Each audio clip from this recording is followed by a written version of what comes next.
দর্শক আসসালামু আলাইকুম, আমি শহীদুল ইসলাম সজল আমার টিকটক চ্যানেলের পক্ষ থেকে সবাইকে স্বাগত জানাচ্ছি। যে যেখান থেকে আমার এই ভিডিওটা দেখছেন সবাইকে আন্তরিক শুভেচ্ছা এবং অভিনন্দন।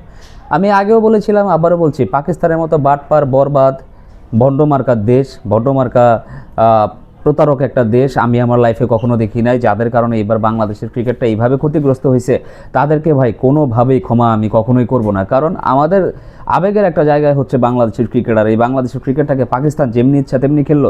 আপাত দৃষ্টিতে মনে হইতে পারে ভারত আসলে আমাদেরকে ক্রিকেটের জন্য ক্ষতি করছে, কিন্তু ভাই ভারত ক্রিকেটের ক্ষতিটা না, ভারত একটা রাজনৈতিক চাপ সৃষ্টি করছিল আমাদের উপর। আর অন্যদিকে পাকিস্তান কি করছে, সেই রাজনৈতিক চাপের ফায়দা নিয়ে আমাদেরকে দিয়ে খেলিয়েছে, আমাদেরকে দাবার চালের মতো চলেছে, দিন শেষে আমাদেরকে নকআউট করে দিছে উইদাউট এনি। পাকিস্তান আসলে খুবই ধুরন্ধর, খুবই চালাক, এরাই আমাদের ক্রিকেটটাকে ধ্বংস করতে চেয়েছিল এবং এরাই ধ্বংসের পিছনে লেগে আছে।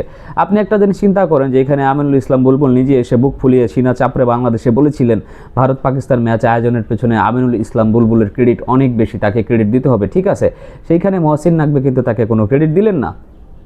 মহসিন নাকবি বললেন ভারত পাকিস্তান ম্যাচ আয়োজনের পেছনে শ্রীলঙ্কার ক্রেডিট সবচাইতে বেশি, শ্রীলঙ্কার কারণেই নাকি 2 বিলিয়ন মানুষ এই ক্রিকেট ম্যাচ উপভোগ করতে পারছে। শ্রীলঙ্কার প্রেসিডেন্ট পাকিস্তানের প্রেসিডেন্টকে ফোন করেছে, দ্যাটস ওয়াই এই ভারত পাকিস্তান ম্যাচটা আয়োজিত হয়েছে। আসলে এরা পাকিস্তান হচ্ছে পোল্ট্রিবাজ, এরা কখন কি বলে সেটা নিজেরাই জানে না, তাদের কোনটা যে মুখ আর কোনটা যে ওইটা সেটা তারা নিজেরাই খুঁজে পায় না। তো দিন শেষে কি হয়েছে, তারা বাংলাদেশকে বলেছিল যে বাংলাদেশের জন্য তারা ওয়ার্ল্ড কাপ খেলবে না, বাংলাদেশের জন্য তারা বিশ্বকাপ প্রস্তুতি অফ করে দিছে। বাহ বাহ রে বাহ, বাহ রে বাহ, বাহ বাহ বাহ, শালার পুত শালা, বাহ। এটা কি হয় নাকি? এটা কি হয়? পাকিস্তানের জন্য একটা আলাদা ভেন্যু তৈরি করে দিয়েছে আইসিসি, পাকিস্তানের জন্য শ্রীলঙ্কাকে ভেন্যু হিসাবে তারা গ্র্যান্টেড করছে, সেইখানে তারা খেলবে না বাংলাদেশের জন্য। এটা কি হয়? এত কিছু মেনে নিবে যে তোমাদের জন্য তোমরা যা চেয়েছো আমরা তাই দিয়েছি, তারপরে বাংলাদেশ খেলবে না দেখে তোমরাও খেলবে না? এই বিষয়টা হয় না ভাই, এই বিষয়টা হয় না। আমি আগে এই কথাটাও বলছিলাম, যদি বাংলাদেশের কারণে পাকিস্তান বিশ্বকাপ না খেলে তাহলে আমি আমার নাম চেঞ্জ করে নাম রাখবো, আপনারা যা বলবেন তাই রাখবো। কিন্তু দিন শেষে দেখছেন পাকিস্তান ঠিকই কিন্তু বিশ্বকাপ খেলছে, সেইখানে বাংলাদেশেরই যা ক্ষয়ক্ষতি হবার তাই ক্ষয়ক্ষতি হয়ে গেছে।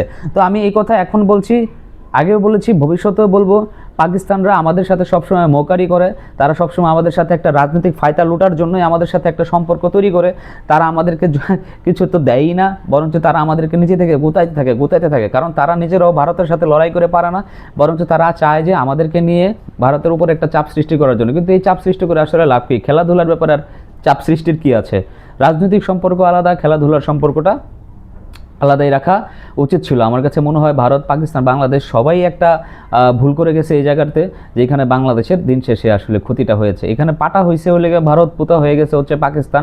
আর এই পাটা পোতার ঘষাঘষিতে আমরা বাংলাদেশি যারা আছি মরিচের দফা রফা হয়ে গেছে। সবাই যে যার যার মতো রাজনৈতিকভাবে একজন আরেকজনের উপরে প্রেশার ক্রিয়েট করতে চাইছে, সেইখানটাতে লস শুধুমাত্র আমাদের বাংলাদেশি রয়েছে। দ্যাটস আমি বারবার বলতেছি, আমি এখনও বলতেছি, আমি আরও বলবো, এই পাকিস্তানের যত কাছাকাছি থাকবে বাংলাদেশ ততই বাংলাদেশের ক্ষতি হইতে যাইতেছে। আমি বলতেছি বাংলাদেশের ক্ষতি হইতে যাইতেছে, কারণ যেহেতু একটা প্রমাণ আমরা অলরেডি পেয়ে ফেলছি, পাকিস্তান আমাদেরকে কথা দিয়ে কথা রাখে নাই। যেখানে পাকিস্তান নিজে ক্রিকেট খেলবে না বলছিল, সেইখানে পাকিস্তান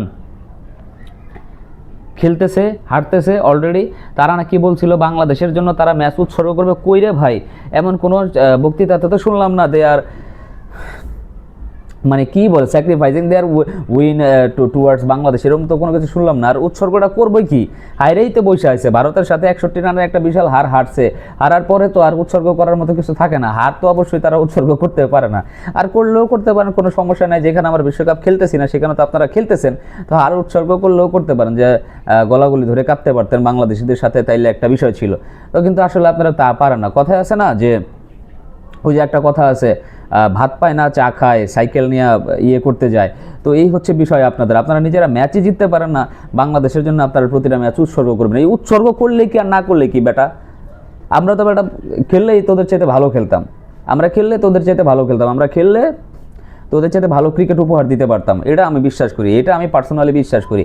বাংলাদেশের অভ্যন্তরীণ তো কিছু ঝামেলা ছিলই, একজন বলে বোর্ডের সিদ্ধান্ত ছিল, আরেকজন বলে সরকারের সিদ্ধান্ত ছিল। এটা নিয়ে তো একটা রফা দফা হয়েই গেছে। এদের বিরুদ্ধে মামলা করা উচিত, যারা বর্তমান সরকারে আসছে সরকার খুঁজে খুঁজে বের করা উচিত কোন কারণে বাংলাদেশ আসলে বিশ্বকাপটা খেলতে পারলো না।